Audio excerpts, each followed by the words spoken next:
আসসালামু আলাইকুম। মারিয়া ইটের আরও একটি ব্লগে আপনাদের স্বাগত। কেমন আছেন সবাই? আশা করি সবাই অনেক ভালো আছেন। আলহামদুলিল্লাহ, আমিও অনেক ভালো আছি। আজকে হচ্ছে কক্সবাজারের ৩য় নাম্বার ব্লগ শুরু করছি। আজকের এই ব্লগে দেখাবো রেডিয়েন্ট ফিশ ওয়ার্ল্ডে কীভাবে যাবেন, কত টাকার টিকিট এবং এর ভিতরে কি আছে এবং আসলেও যাওয়া অর্থিত হবে কিনা। চলুন তাহলে দেরি না করে ভিডিওটি শুরু করে দিই। তো আমরা যেহেতু সুগন্ধা বিচের কাছাকাছি, সুগন্ধা বিচের কাছাকাছি না, সুগন্ধা বিচেই আমাদের হোটেল নিয়েছি, green nature resort and source. সেই ক্ষেত্রে আমাদের জন্য সহজ হচ্ছে রিক্সায় করে যাওয়া।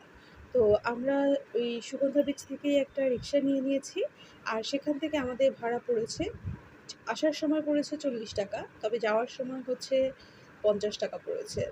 তো আপনারা একটু দামাদামি করে নেবেন, সেক্ষেত্রে কিন্তু আপনারা জিতে যাবেন। এবার আসি এখানকার টিকিট। এখানকার টিকিট যদি এখানের কাউন্টার থেকে কাটেন, সেক্ষেত্রে আপনাদের পড়বে ৩০০ টাকা জনপ্রতি। আর বাচ্চাদের উচ্চতা যদি হয় 3 ফুট 6 ইঞ্চির নিচে, তাহলে তাদের কোনো টিকিট লাগবে না, অথবা 3 ফুট 6 ইঞ্চি পর্যন্ত কোনো টিকিট লাগবে না। আর বাচ্চাদের উচ্চতা যদি 3 ফিট 6 ইঞ্চির উপর হয়, সেক্ষেত্রে টিকিট লাগবে, তবে সেই টিকিটের প্রাইসটা আমি আসলে বলতে পারছি না। আর এখানে হচ্ছে কি অনেক সময় রেডিয়েন্ট ফিশ ওয়ার্ল্ডের সামনেই অনেকে টিকিট নিয়ে দাঁড়িয়ে থাকে, যেটাকে আমরা ব্যাক টিকিট বলি। তো সেখান থেকে যদি আপনি কিনেন, সেক্ষেত্রে পড়বে 200 টাকা। কিন্তু আমরা সেভাবে পাইনি কাউকে। আমি এটা শুনেছিলাম আমার এক বড় আপুর কাছ থেকে। তো উনি গিয়েছিল, তখন উনি বলল যে ওইখানে হচ্ছে অনেকে টিকিট নিয়ে দাঁড়িয়ে থাকে।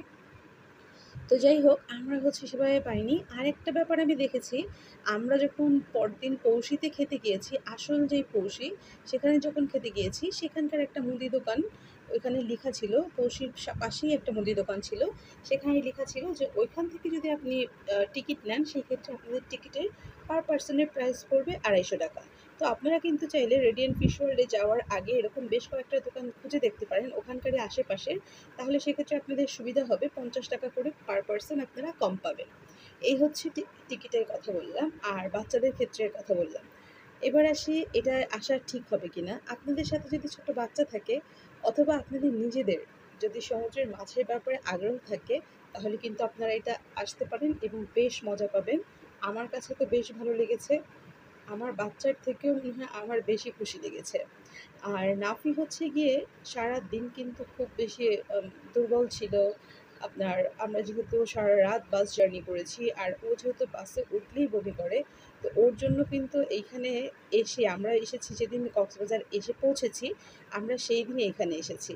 তার একটাই কারণ, আমাদের হচ্ছে হোটেল চেক ইন ছিল কিন্তু দুপুর 2টায়, আর আমরা এখানে এসে পৌঁছেছি সকাল 8টায়। তো এতটা সময় আমরা কি করব? এই জন্য আমরা কি করেছি, হোটেলের মধ্যে আমাদের ব্যাগ রেখে এসেছি, আমাদের লাগেজ। তো ওদেরকে বলেছি, ওরা রেখে দিয়েছে। হোটেলে চেক ইন পরে করলেও লাগেজ কিন্তু রাখা যায়। তো যাই হোক, আমরা এখানে লাগেজ রেখে কিছুক্ষণ বিচে হাঁটাচলা করেছি, এরপর হচ্ছে সকালে নাস্তা করেছি, তারপরে হচ্ছে আমরা রেডিয়েন্ট ফিশ ওয়ার্ল্ডে এসেছি। তো আর এটা খুলে সম্ভবত সকাল 10টা থেকে, 9:30 10টা থেকে। তো আপনারা চাইলে একবার গিয়ে দেখে আসতে পারেন, কারণ এখানে আপনি আসলে দেখতে পারবেন সমুদ্রের যারা থাকে, সমুদ্রে যে সমস্ত আহ, প্রাণী থাকে বা মাছেরা থাকে, তাদের হচ্ছে গিয়ে কীরকম কীরকম মাছ আছে। যেমন এটা হচ্ছে ক্যাটফিশ। প্রতিটা ইসের পাশেই, মাছের পাশেই কিন্তু তাদের নাম সহ, বৈজ্ঞানিক নাম সহ লেখা থাকে, এবং তারা কতটুকু বড় হয় এইভাবে লেখা থাকে আর কি। আর আমার ছেলে এখানে আসার পর এই রেডিয়েন্ট ফিশ ওয়ার্ল্ডের ঢুকেও কিন্তু বমি করেছে, মানে এখানকার গেটে ঢুকে টিকিট কাটার আগেও ও কিন্তু বমি করেছে। তো 12-13 বার ও বমি করার পরও যখন সে রেডিয়েন্ট ফিশ ওয়ার্ল্ডের ভিতরে ঢুকেছে, সে তো খুশিতে আত্মভরা। এত সুন্দর, এত ভালো লাগে ভিতরটা। আর আমরা হচ্ছে গিয়ে আহ, সবাই, শুধু যে নাফি তার কথা না, আমি, নাফির বাবা, নাফির আমার ছোট 1.5 বছরের বাচ্চা, ও খুশি হয়ে গিয়েছে। আপনার হচ্ছে মানে এতটা ভালো লেগেছে। আর বিশেষ করে ভালো লেগেছে আপনার যেই সেকশনটাতে আপনার শার্ক রাখা হয় অথবা হাঙর মাছ রাখা হয়, সেই সেকশনটা। কারণ এখানে গেলে আপনি দেখবেন আপনার ডানে পানি, বামে পানি, মাথার উপর দিয়ে শার্ক যাচ্ছে। তো এই জিনিসটা আমার বেশ ভালো লেগেছে। আর আমরা যেহেতু অনেক কম সময়ের জন্য গিয়েছি, আমাদের 2 রাত 3 দিনের জন্য গিয়েছিলাম, সেই ক্ষেত্রে আমরা সেভাবেই হোটেল বুকিং করেছি। তো আমরা চাচ্ছিলাম যে আমাদের টাইমগুলো নষ্ট না করতে। কারণ হচ্ছে গিয়ে এরপর মেরিন ড্রাইভ, তো সেই ক্ষেত্রে হচ্ছে গিয়ে আর কি আমরা আমাদের মতো করে আমরা আগে থেকেই প্ল্যান করে গিয়েছি কোথায় কোথায় যাব, এই আর কি। তো আচ্ছা, আমি আমার দ্বিতীয় ব্লগে মেরিন ড্রাইভের ব্যাপারে সেভাবে কিছু বলতে পারিনি। আমি হচ্ছে গিয়ে আমরা মেরিন ড্রাইভে গিয়েছি একদম হোটেলের থেকেই, ওইখান থেকেই অটো নিয়ে। তো যাওয়া আসা এবং সেখানে ১-১.৫ ঘন্টার মতো থাকা, সব মিলিয়ে আমাদের হচ্ছে 450 টাকা দিতে হয়েছে। ওটা আরও বেশি চায়, 500-600 এরকম চায়। তো আমরা অনেক চেষ্টা করেছি 400-তে যেতে, কিন্তু হয়তো আমাদের সাথে বাচ্চাদেরকে দেখেছে। তাছাড়া আমাদের একদম হোটেলের আহ, মানে হোটেল থেকে একদম হোটেলের ভিতর থেকে আমরা রিক্সা নিয়েছি, রিক্সা তো না, অটো নিয়েছি। তবে আমি বলবো আপনারা যদি হচ্ছে সিঙ্গেল থাকেন, বাচ্চা যদি না থাকে, সেই ক্ষেত্রে আপনারা কিন্তু খোলা যে জিপ গাড়ি সেগুলোতে করে যেতে পারেন। তবে ওগুলোতে গেলে অনেক রোদ পাবেন। আমার মেইন ড্রাইভে যেহেতু আমরা সকালের দিকে গিয়েছি, তো সেজন্য আর কি অনেক বেশি রোদ ছিল।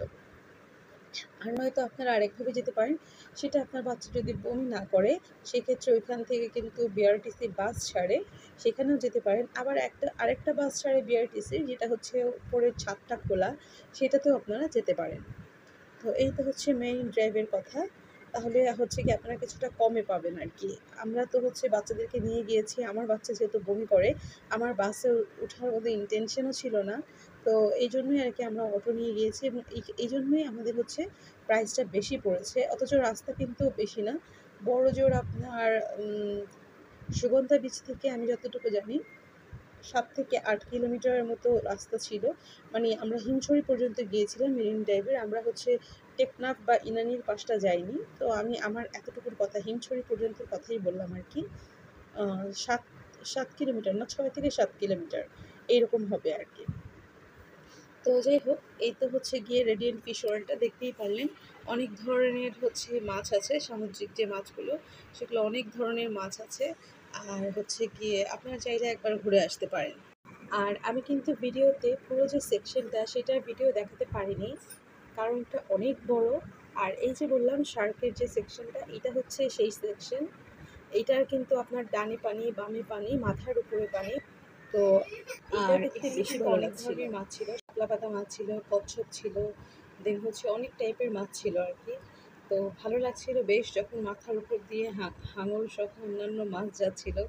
আর হাঙরটা ছোট ছিল, ওকে দেখে আমরা সবাই বলছিলাম যে baby Shark, do do do do. তো যাই হোক, এই হচ্ছে কি এখানকার সব কিছুর পারিপার্শ্বিক অবস্থা সম্পর্কে জানতে পারলেন।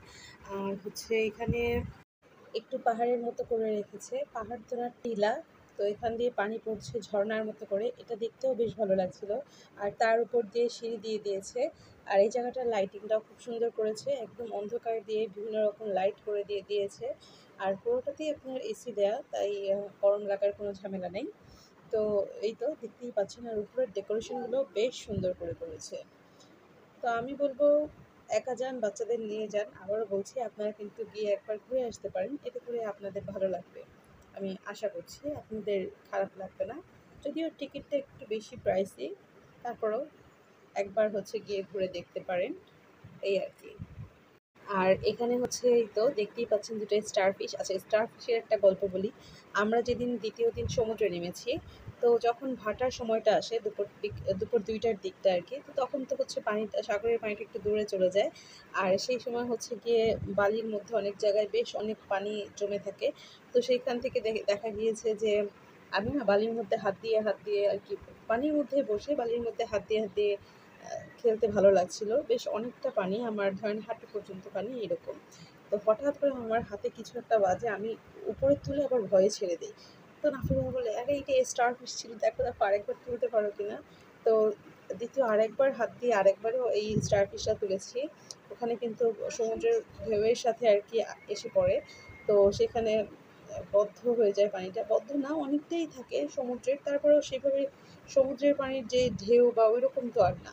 তো যাই হোক, আবার হাত দিয়ে আবার খুঁজে পেয়েছিলাম। তো এখানকার আরেকজন পর্যটক এসে ওইটা চেয়েছিল আমাদের কাছে যে আমাদেরকে স্টারফিশটা দিয়ে দেন, দিয়ে দিয়েছি। এরপরেই কিছুক্ষণ পরে আমার নাফির বাবাও একটা স্টারফিশ পেয়েছে। তো এই আর কি, ব্যাপারটা মজা লেগেছে। এই হচ্ছে স্টারফিশের হিস্ট্রি। আর এখানে হচ্ছে গিয়ে চাইলে আপনি যে পানির মধ্যে মাছ দেওয়া দেখতেই পাচ্ছেন, সেখানে অনেকে পা চুবিয়ে রেখেছে, এটা একটা থেরাপি। তো অনেকে এটা নিয়েছে। এটা নিতে গেলে আপনাদের গুনতে হবে আরও ৳১০০ করে। আর এই জায়গাটা হচ্ছে 3D মুভি দেখার জায়গা। আমরা হচ্ছে গিয়ে ১ম এ দেখতে চাইনি। লোকটা খুব বেশি মানে বারবার বলছিল যে, "দেখেন ভালো লাগবে।" তো এই মুভিটা ছিল ১০ মিনিটের। এর জন্য হচ্ছে পার পারসন আপনাদের গুনতে হবে ৳৫০ করে। তবে আমরা হচ্ছে গিয়ে মানে নাফির টিকিট নেয়নি বলে কি আপনারা ৳১০০ দিয়ে ৩ জন দেখেন। যেহেতু আমরা দেখতে চাচ্ছিলাম না, তাই আরকি বলছিল যে, "আপনারা ৩ জন ঢুকে ৳১০০ দিয়ে দেখেন।" তো আমরা ৩ জনে ঢুকে ৳১০০ দিয়ে দেখে এসেছি। একটা ইংলিশ মুভি যে শার্ক নিয়ে সেটা। আর এটা হচ্ছে ২য় তলা। এই ২য় তলায় হচ্ছে একটু শপিং মল বা মার্কেটের মতো করে রেখেছে অনেক ধরনের জিনিসপত্র দিয়ে। তবে এখানে জিনিসপত্র অনেক বেশি দাম। আর এখানে নাকি সত্যিকারের পার্ল পাওয়া যায় আরকি। ওইখানে লিখা থাকে। তো আমি জানি না। আমি এখান থেকে কিছুই কেনাকাটা করিনি। এখানে সবকিছুর অনেক বেশি দাম। আর এইটা হচ্ছে একদম ৩য় তলা বা যে বের হওয়ার আগের রাস্তাটুকু। তো এইখানে হচ্ছে গিয়ে অনেক ধরনের বাচ্চাদের জন্য অ্যাক্টিভিটি আছে। বল দিয়ে একটা জায়গা, বল এবং স্লিপার দিয়ে সাজিয়ে রেখেছে। এইটা হচ্ছে গিয়ে একটা গাড়ি গেমস খেলবে। গাড়ির মতো চেয়ারের শেপটা করে দিয়েছে। তো নাফি এটা খেলতে চাচ্ছিল। কিন্তু নাফি বেশিক্ষণ খেলতে পারেনি। ছোট মানুষ বারবার মরে যাচ্ছিল। আমি ওকে বলেছিলাম, "এটা খেলার দরকার নেই।" আর এইটা কিন্তু আপনাদের একেক জায়গায় একেক রকম। যেমন নাফি যে গাড়ি গেমসটা খেলেছে, এখানে হচ্ছে আমরা দিয়েছি ৳১০০ করে। আবার যে বলের যে সেকশনটা বাচ্চাদের নিয়ে, সেটায় গেলে ৳৫০। তো এরকম ৩-৪ টা আরকি আইটেম ছিল। তো এই তো ছিল আজকের রেডিয়েন্ট ফিশ ওয়ার্ল্ডের ভিডিও। আশা করি আপনাদের ভালোই লেগেছে। ভালো লাগে থাকলে একটা লাইক দিয়ে দিবেন। আল্লাহ হাফেজ। আসসালামু আলাইকুম।